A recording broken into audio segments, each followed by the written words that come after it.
കാർഷിക രംഗത്ത് നമുക്ക് നഷ്ടപ്പെട്ട മേധാവിത്വം തിരിച്ചുപിടിക്കാൻ ഒരുങ്ങുകയാണ് കാർഷിക കർമ്മസേന.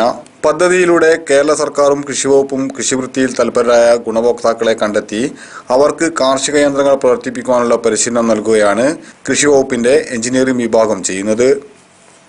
ജില്ലയിൽ 14 പഞ്ചായത്തുകളിൽ കർമ്മസേനകൾ രൂപീകരിച്ചു കഴിഞ്ഞു. കുന്നമംഗലം ഗ്രാമപഞ്ചായത്തിന്റെ കീഴിൽ രൂപീകരിച്ച കർമ്മസേനയിലെ 25 അംഗങ്ങൾ മികച്ച പരിശീലനം പൂർത്തിയാക്കി. 25 അംഗങ്ങളിൽ 21 പേർ സ്ത്രീകളാണെന്നതാണ് കൗതുകകരം. വളയിട്ട കൈകൾ, വളയം പിടിച്ച് ട്രാക്ടറും ടില്ലറുകളും അതിവിദഗ്ധമായി നിയന്ത്രിക്കുമ്പോൾ വരും കാലങ്ങളിൽ കേരളത്തിലെ പാടശേഖരങ്ങളിൽ സ്ത്രീ ശാക്തീകരണത്തിന്റെ കയ്യൊപ്പ് പതിയുന്നത് ആഹ്ലാദകരമാണ്. ഒരുപക്ഷെ കുടുംബശ്രീ മിഷനു ശേഷമുള്ള ശക്തമായ കാൽവെപ്പ്. ക്യാമ്പിന്റെ സമാപന പരിപാടി മേഖലാ കൃഷി എക്സിക്യൂട്ടീവ് എഞ്ചിനീയർ ബാബു ഉദ്ഘാടനം ചെയ്തു.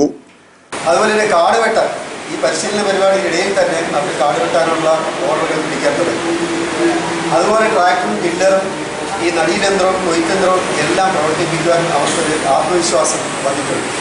ഒരുപക്ഷെ അതിനേക്കാളും ഒരു ഉയർന്ന നിലയിലുള്ള ആത്മവിശ്വാസം ഇന്ന് ഉണ്ടായിട്ടുണ്ട്. കുന്നമംഗലം കൃഷി ഓഫീസർ AK സിദ്ധാർത്ഥൻ അധ്യക്ഷത വഹിച്ചു.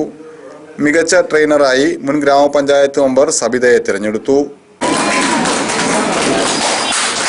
തുടർന്ന് ക്യാമ്പ് അംഗങ്ങൾക്ക് സർട്ടിഫിക്കറ്റുകളും യൂണിഫോമുകളും വിതരണം ചെയ്തു.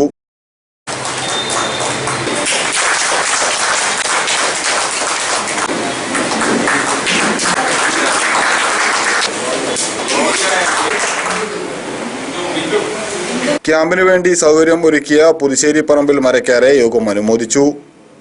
അഹമ്മദ് കബീർ, സുധീർ നാരായണൻ, M രാജേന്ദ്രൻ, അനിൽകുമാർ, ചന്ദ്രൻ തിരുവലത്ത്, ഷാജിദ് കുമാർ തുടങ്ങിയവർ സംസാരിച്ചു. News bureau, Kunnamangalam.